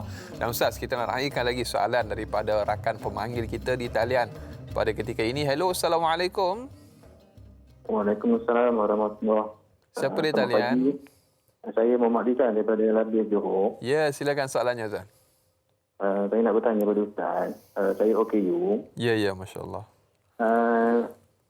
Saya tak boleh kencing normal. Jadi saya doktor terpaksa tebuk lah daripada bawah perut tu yang direct ke penyakit kencing kan, pakai kateter tu. Ya, baik. Jadi kadang-kadang pada waktu siang saya terpaksa kalau dia licin dengan problem, saya pasti cabut dan masukkan balik semula. Yang baru lah. Baik. Jadi saya nak tahu apa dia punya hukum dia. Ya, baik. Terima kasih banyak, Ustaz. Assalamualaikum. Waalaikumsalam warahmatullahi wabarakatuh. Masya Allah, terima kasih rakan pemanggil kita dari Labis bertanya. Mudah-mudahan diberikan kekuatan dan juga semangat untuk menempuh kehidupan. Subhanallah. Dan ini orang yang tabah, Ustaz. Masya Allah, tabarakallah. Mungkin sedikit penjelasan pada Ustaz. Baik, asas untuk kita faham adalah sakit apabila tiba kemudaratan kepada kita, dan kemudaratan menyebabkan bertambahnya kemudaratan jika kita puasa, maka hukumnya dia dibenarkan untuk berbuka. Macam kita bincang tadi, kalau sakit itu berpanjangan, dia boleh keluar fidyah, tak perlu qada sebab tak ada kekuatan. Tak ada harapan untuk sembuh. Tak ada harapan untuk sembuh. Kemudian seterusnya cakap tentang wire yang dimasukkan tu. Kadang-kadang dia bila jadi apa-apa dia terpaksa cabut dan masukkan balik hukum itu. Jadi kalau kita renung pada pandangan-pandangan dalam ilmu perubatan, maka hukumnya tidak menjadi sebarang masalah. Tak jadi masalah disebabkan bukannya masuk makanan, bukan masuk benda yang mengenyangkan, bukan masuk nutrisi di dalam tubuh badan kita. Kita cuma tarik dan kemudian masukkan balik wire, macam kita guna korek telinga tadi itulah. Kita guna cotton buds dan sebagainya. Hukumnya itu diharuskan. Diharuskan tambah-tambah bagi orang yang sakit. Sebab tu orang sakit ni saya bila orang sakit ni, saya teringat arwah isteri saya. Bila isteri saya mengadu sakit, walaupun kita memang kesian dengan dia, tapi saya selalu kata, kalau kita nak cerita kita sakit, saya selalu kata awak kena fikir yang Nabi kekasih Allah pun sakit. Kalau kita nak cerita kita mati, awak kena ingat bahawa Nabi kekasih Allah pun mati. Macam tu. Jadi kita jangan bebankan diri kita gitu, tapi Islam ni dia ada jalan-jalan kemudahan terhadap orang yang sakit, dan tidaklah semudah itu membatalkan puasa dia, maka dia boleh beramal dengan perkara tersebut. Insya-Allah, tabarakallah. Mudah-mudahan terjawab persoalan sahabat kita yang bertanya dan dapat dijadikan sebagai satu panduan. Dan Ustaz, berbicara tentang keharusan puasa, Ustaz, tentang berbuka puasa. Kadang-kadang orang tunggu azan tak azan-azan juga. Mungkin ada masalah teknikal, mikrofon dan sebagainya. Jadi nak tunggu waktu untuk berbuka ni, apakah panduan yang terbaik untuk kita nak tunggu takwim ke, nak kena tengok azan dan sebagainya? Mungkin dia kaedah dia begini. Azan itu untuk orang solat. Untuk orang solat. Panggil orang solat. Okey, kadang-kadang tak azan pun tapi waktu dah masuk. Betul. Tu kan. Maka azan tu sekadar nak bagi tahu kata solat. Tapi kalau azan tak dilaungkan, waktu dah masuk, kena solat kan? Kena solat. Macam tu juga kaedah berbuka puasa. Tunggu azan, tunggu. Tok bila sakit perut, ulang keluar masuk. Ya, sahur asam pedas ikan pari. Masya Allah. Itu ayat awal saya cerita ikan pari. Kan? Keluar masuk, dia duduk macam tu ya. Akhirnya lepas 8 minit baru dia azan. Kita duduk tunggu. Lama ke 8 minit? Lama tu kan. Macam mana gaya? Tak perlulah. Kita ni hari ni diberi kemudahan yang sangat banyak lah. Kita ada takwim, kita ada jam tangan, kita ada handphone, kita ada apa semua. TV pun ada. TV ada ni. Duduk tengok Tanyalah Ustaz ni kan. TV ni pun dah berkeluar macam-macam dah. Betul. Maka tak perlulah kita menunggu azan. Yang kita harus tunggu adalah masuknya waktu. Simple lah. Masya Allah, tabarakallah. Mudah-mudahan terjawab dan juga memberi gambaran kepada kita. Kalau duduk tunggu azan lama betul, tak azan lagi. Masya Allah, tabarakallah. Dan berikutnya di talian pada ketika ini Ustaz, pemanggil yang berikutnya. Assalamualaikum. Hello, Assalamualaikum. Oh, mungkin terputus Ustaz. Masya Allah, tak apa. Kita akan raikan mungkin sebentar lagi. Kita nak raikan dulu sahabat Facebook kita Ustaz. Soalan yang berikutnya, Pak Suli Romli di Facebook. Assalamualaikum Ustaz dan Da'i. Waalaikumsalam warahmatullahi. Soalannya Ustaz, apakah perkara harus yang membolehkan seseorang itu terpaksa tidur pada siang hari di bulan Ramadan tanpa mengurangi pahala puasanya kerana dia tidak dapat mengelak daripada tidur? Mohon pencerahan Ustaz. Terima kasih, biar tahu jangan keliru. Masya Allah, tidur ni Ustaz, kadang-kadang kalau dia bangun pula, dia banyak nak buat benda-benda yang tak berfaedah. Hari mungkin dia rasa tidur tu lebih bagus untuk dia Ustaz. Mungkin maksudnya tidur menyelamatkan dia dari maksiat dan dosa lah. Okey, baik. Kita ada baca hadis sebenarnya, an-naumu sha'imul ibadah. Tapi kita kena faham bahawa hadis itu dhaifun jiddan. Kan tak boleh pakai itu. An-naumu sha'imul ibadah. Kita pun dengar-dengar, oh tidur itu adalah satu ibadah. Tidur daripada pagi sampai petang. Pahala. Tapi sebenarnya ada perbincangan. Ada perbincangan ulama berbincang tentang salah batal ke tidak puasa orang yang tidur ni. Tidur ni daripada sahur, lepas subuh sahur sampai maghrib. Masya-Allah. Ulama kata sah puasa dia, tapi dia kena wajib qada dan bertaubat atas tinggalnya solat yang dia tinggal itu. Jadi bila Pak Su ni duk tanya pasal tidur, tapi dia kalimah dia menyebut terpaksa. Mungkin maka boleh bekerja shift kot mungkin malam Ustaz. Kita kerja malam, siang kena tidur lah. Betul, rehat. Kalau tidak nanti mesin tenggelam tangan masuk dalam itu kan. Jadi kita terpaksa, maka hukum tak ada masalah. Walaupun tak terpaksa, kita istirahat. Nabi qailullah 20 minit nap. Nap ni maksudnya letak kepala kat sofa saja. Ni kita masuk dalam bilik 2 jam setengah. On aircon, bus selimut tu dia kan. Tak apa. Boleh ke tak boleh? Jawapan dia, kalau sekadar untuk menenangkan diri kita, melegakan keletihan kita, maka hukum tak ada masalah. Tetapi bila tidur banyak ni, dia menghilangkan ruang dan peluang kita.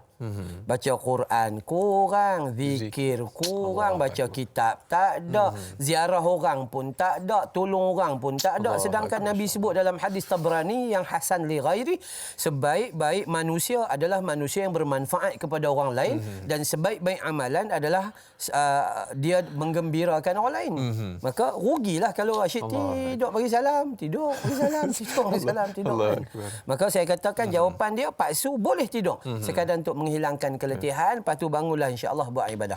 Masya-Allah. Nabi SAW sedikit tidur, kita sikit-sikit tidur. Bukan cerita walai saya lah Ustaz. Masya-Allah. Nabi sedikit makan, kita sikit-sikit makan Ustaz. Dan berikutnya Ustaz dan juga sidang penonton, kita raikan pemanggil yang berikutnya di talian. Hello, Assalamualaikum. Malaikat tajuk. Halo, Assalamualaikum. Assalamualaikum warahmatullahi wabarakatuh. Siapa di talian? Saya Salih bin Nusin. Ya. Dari Kota Kinabalu, Sabah. Ya, silakan tuan. Begini soalan dia tuan. Ya. Macam kita yang sudah berpuasa, yang macam yang dari dulu kita tidak pernah puasa lah, yang macam dari kecil. Tapi sekarang kita berpuasa sudah. Dari kalau macam time puasa boleh mandi ke itu? Ya, baik. Itu sajalah soalan saya. Dan dari terima kasih. Assalamualaikum. Sama-sama. Waalaikumsalam warahmatullahi wabarakatuh. Terima kasih Tuan Salih kita yang bertanya dari Sabah. Masya-Allah. Sebab penonton setia kita, sedikit perkongsian pada Ustaz. Baik, saya nampak macam ada 2 soalan. Yang pertama, dulu tinggal puasa masa kecil-kecil tu. Jadi sekarang buat apa? Sekarang kita kena usaha untuk qada sedaya mungkin dan kemudian bertaubat atas kesilapan lampau. Yang kedua, dia tanya soalan pasal mandi. Bolehkah mandi? Boleh mandi dengan dikiaskan kepada perbuatan Nabi yang siram kepala dia tu, basahkan kepala dia tu, tak ada masalah apa-apa. Ya, cuma macam kita kata tadilah, benda harus boleh jadi sunnah, benda harus boleh jadi haram juga. Bila kerja dia mandi je. Tahu tak buka tu, mandi je lah, mandi je lah, berendam je. Yang tu tak boleh. Pasang kita punya tu shower tu, duduk bawah tu. Kerusi duduk gitu. Sampai kecut badan tak? Kan? Nak bagi redup. Tapi alhamdulillah macam Da'i Anas kata tadi, kita okeylah sekarang ni cuaca dia elok. Maka yang tinggal puasa tadi, usaha untuk qada dan bertaubat. Dalam bab mandi itu tidak menjadi kesalahan. Kalau mandi, kita mandi adat macam biasa. Pagi sekali, petang sekali, itu tak ada masalah. Tak ada ganggu apa-apa pun. Wallahualam. Allahu Akbar. Dan berikutnya Ustaz, mungkin kita berbicara sedikit tentang sahur. Kadang-kadang ada orang yang dia tak boleh makan sahur banyak, bukan ada penyakit dalam badan dan sebagainya. Mungkin sedikit tip ataupun panduan pada Ustaz. InsyaAllah kita akan jawab selepas ni Ustaz. Baik. Kerana kita nak berehat seketika, tanyalah Ustaz, biar tahu jangan keliru, kembali selepas ini.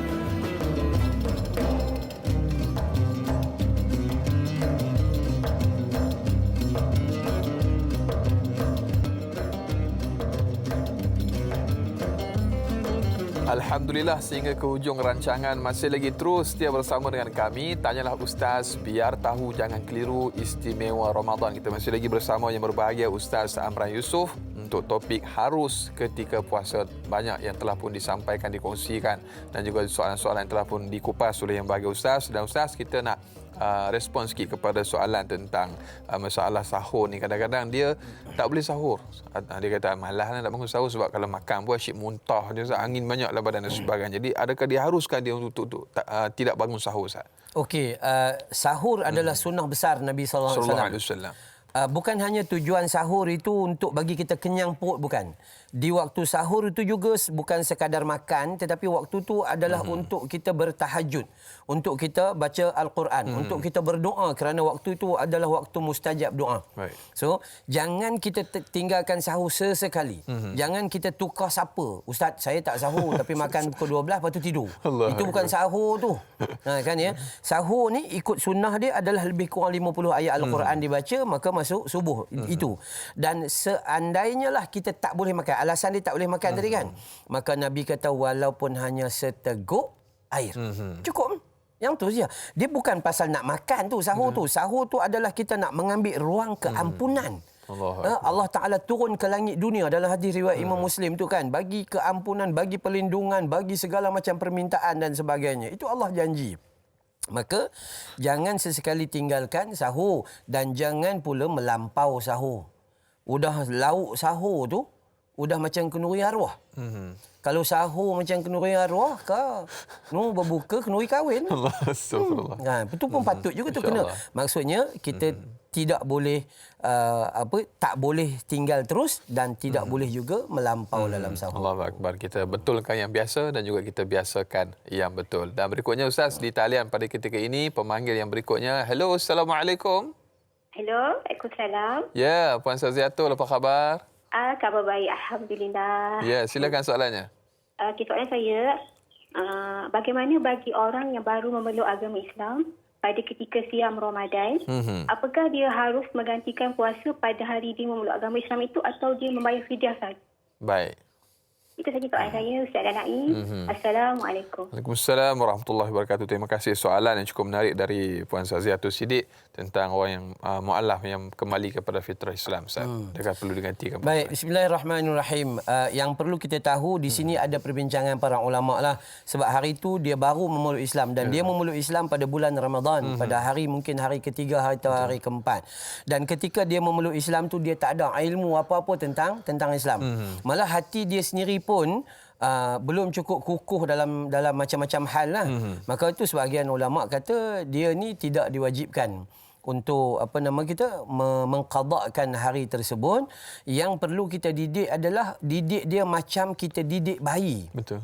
Didik bayi tu pun mak bapak selalu salah juga.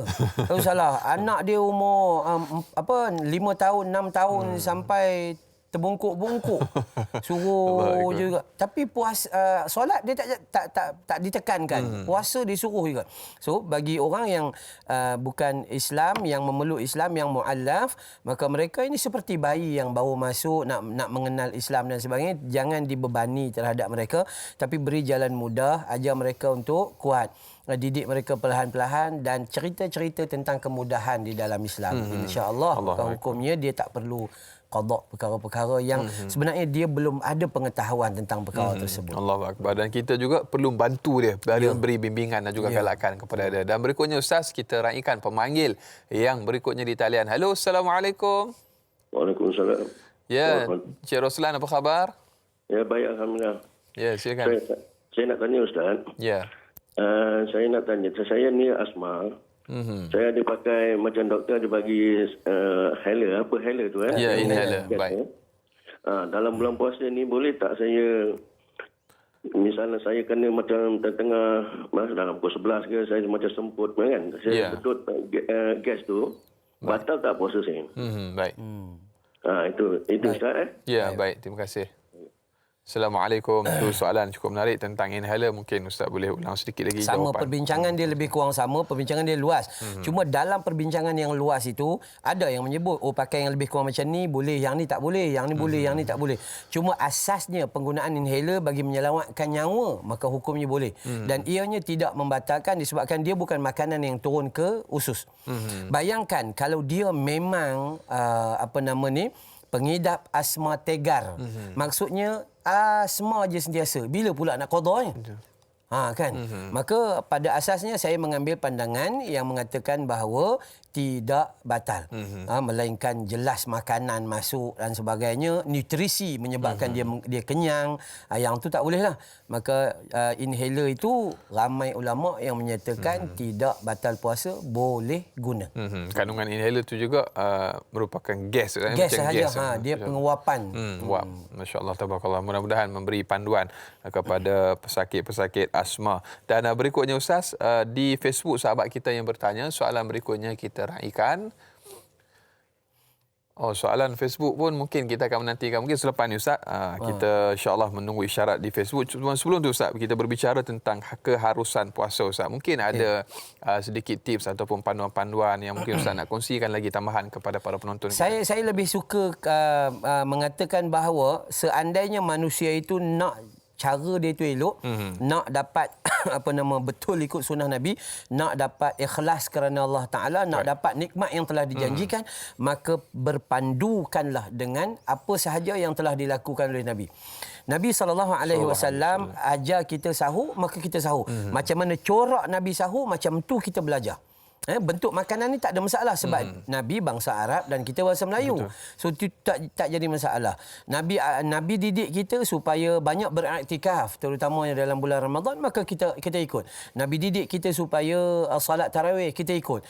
Mana yang Nabi suruh tu sebenarnya banyak lagi benda yang kita abaikan, Maka sebab tu hari ni saya suka mengatakan bahawa benda-benda harus ni sebenarnya tak banyak pun, tapi benda sunnah dan petunjuk itu sangat banyak. So kita ikut saja sunnah Nabi sallallahu alaihi wasallam, maka dia akan jadi selesai. Insya-Allah. Allahu Akbar. Dan mungkin sedikit Ustaz boleh sentuh tentang hak batasan suami isteri ketika bulan Ramadan. Kadang-kadang bila kita takkan nak tengok aja sebab lagipun kadang orang yang ada yang baru berkahwin dan sebagainya. Jadi insya-Allah mungkin kita nak ulas sedikit, tapi kita nak panggil kita nak raikan terlebih dahulu pemanggil di talian pada ketika ini, Norizan Bidin. Halo, Assalamualaikum. Waalaikumsalam, Ustaz dan Da'i. Ya, silakan soalannya. Okey. Umur saya dah 63 tahun. Baik. Lepas itu, dalam 2-3 bulan ni, dia main period pula. Itu yang saya heran tu. Tapi bukan dia main macam banyak-banyak. Macam satu waktu, dua waktu, lepas tu dia kering, tu saya mandi. Lepas itu, dalam 3-4 minggu, ada seminggu, 2 minggu, main lagi macam tu. Ada kita darah penyakit ke, atau boleh saya semayang ke, puasa, boleh tak macam tu. Baik. Itu soalan saya. Assalamualaikum. Waalaikumsalam warahmatullahi wabarakatuh. Terima kasih soalan. Ini masalah faktor, mungkin ada beberapa faktor yang menyebabkan keadaan menjadi sedemikian, Ustaz? Kalau kita mengaji dalam fiqh, ada pandangan yang mengatakan putus haid ni pernah dia berlaku pada umur 62, 63, lebih kurang macam tu. Yang putus haid awal ni zaman ni sebab makan pelik-pelik. Orang dulu semua elok, sihat walafiat, haid dia berterusan, dia jadi sihat, perhubungan suami isteri itu tidak terganggu. Jadi cuma orang lah hidup dia tu mungkin banyak kekalutan dan sebagainya. Cuma saya pesan umur 63 kan, umur 63 dan ada masalah macam tu, sedangkan dia tu dah putus lama dah, haid dia tu dah putus lama. Apa yang dia perlu buat? Nombor satu, pergi jumpa doktor. Itu cerita paling besar sekali. Nombor satu, pergi cari pakar. Siapa yang faham pasal tu dulu. Cek dengan doktor kenapa. Oh, mungkin gangguan hormon ke, atau apa ni, darah tu darah istihadah ke dan sebagainya. Itu kena cek dengan doktor. Selepas cek dengan doktor, barulah hukum boleh dijatuhkan atas dia. Sama ada istihadah atau tiba-tiba mai haid sungguh. Kan ya. Ini semua bukan suatu kemusykilan lah. Betul. Bukan satu kemusykilan. Itu normal, Ustaz. Itu normal, itu normal. Manusia dia normal manusia ni. Cuma kita nak bagi tahu bahawa cara yang terbaik adalah jangan meletakkan hukum melainkan melalui kajian-kajian tertentu. Pergi jumpa doktor, doktor kata, "Oh, makcik macam ni. Lepas tu baru tanya ustaz. Telefon ustaz dekat mana-mana ke, tanyalah ustaz ke macam ni. Masa tu based on daripada kajian doktor, insya-Allah ustaz baru berani sebab dia bukan pakar untuk menentukan satu-satu hukum tersebut. Wallahu. Dan doktor pun memang akan banyak membantu, Ustaz. Yang penting kita bertanya, Ustaz. InsyaAllah. Sebab tu tanyalah Ustaz. InsyaAllah. Tabarakallah. Baik. Dan Ustaz, berikutnya tentang persoalan had batasan suami isteri dan juga sedikit Ustaz mohon penjelasan tentang sakit usus besar kemudian terpaksa untuk nak mengeluarkan najis, Ustaz, terpaksa memasukkan sesuatu ataupun menjorok sesuatu untuk mengeluarkan najis. Adakah membatalkan puasa? Dua soalan, Ustaz. Batasan suami isteri kita dah tentu dah. Kita baca dalam hadis kana Rasul sallallahu alaihi wasallam yuqabbilu wa huwa shaimun wa yubashiru wa huwa shaimun walakinna amlakun li arabih. Maksudnya Nabi sallallahu alaihi wasallam bercumbu, mencium isterinya ketika puasa, tapi kena ingat baginda adalah orang yang paling kuat menahan nafsunya. Hadis Al-Bukhari, Muslim. Jadi bila mana Nabi buat, maka hukumnya kita boleh buat tak? Kita boleh buat. Tetapi hadis tu menyebut bahawa dia paling kuat menahan nafsunya. So kalau kita termasuk orang yang kuat menahan nafsu, kita boleh buat. Mai pula bab hadis Sayyidina Umar. Sayyidina Umar kata, "Ya Rasulullah, habislah aku." Kan? Aku ni melakukan perbuatan yang bahaya, aku menciumkan isteriku di siang hari bulan Ramadan. Apakah hukumnya? Maka kata Nabi sallallahu alaihi wasallam, "Ara'aita law tamadtu bima'in wa anta sha'im?" Apa pandangan kamu tentang dalam puasa kamu kumur-kumur?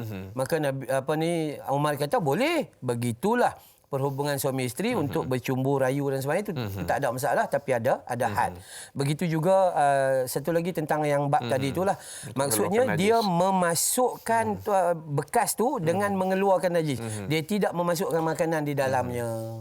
Kan? Malah itu adalah daripada konsep perubatan. Kalau dia tak pasang yang tu, maka dia akan bertambah sakit kerana najis itu tidak dapat dikeluarkan. Hukum tidak batal. Allahu akbar. Alhamdulillah, Ustaz. Mudah-mudahan jelas kepada kita. Kita telah kurang lebih 2 jam kita bersiaran dalam Tanya Ustaz Istimewa Ramadan. Mudah-mudahan memberi gambaran kepada kita. Dan Ustaz, sebagai terakhir, kita minta Ustaz tutup dengan sedikit doa. Mudah-mudahan Allah berkati kita, insya-Allah. A'udzubillahi minasyaitonirrajim. Bismillahirrahmanirrahim. Amin Allah.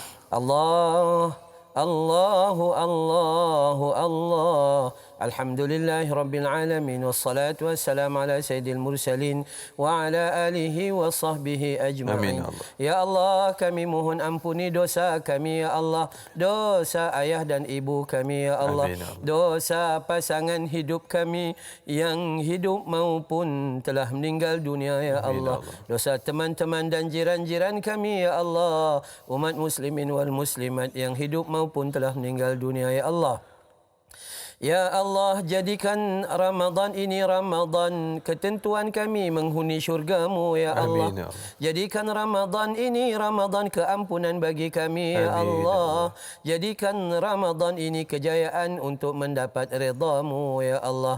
Ya Allah, jadikan Ramadan ini penghadang kami dari api neraka, ya Allah. Ya Allah, pertemukan kami dengan Lailatul Qadarmu ya Allah.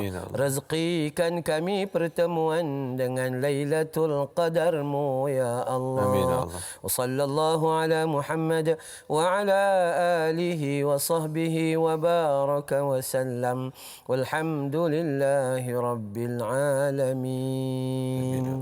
Amin. Alhamdulillah, terima kasih diucapkan sekali lagi kepada yang bahagia Ustaz Amran Yusof. Mudah-mudahan Allah Ta'ala memberkati kita. Esok sebagaimana biasa para penonton, kita akan bersama dengan Da'i Hilman selaku moderator dan juga panel Ustaz Roslan Muhammad dengan topik Nuzul Quran apa di sebaliknya. InsyaAllah pada jam dan juga waktu yang sama. Terima kasih sekali lagi saudara. Jangan mencari yang sempurna. Sempurnakan apa yang ada, tidak ada yang sempurna melainkan Allah Subhanahu Wa Ta'ala. Selamat berpuasa. Assalamualaikum warahmatullahi wabarakatuh.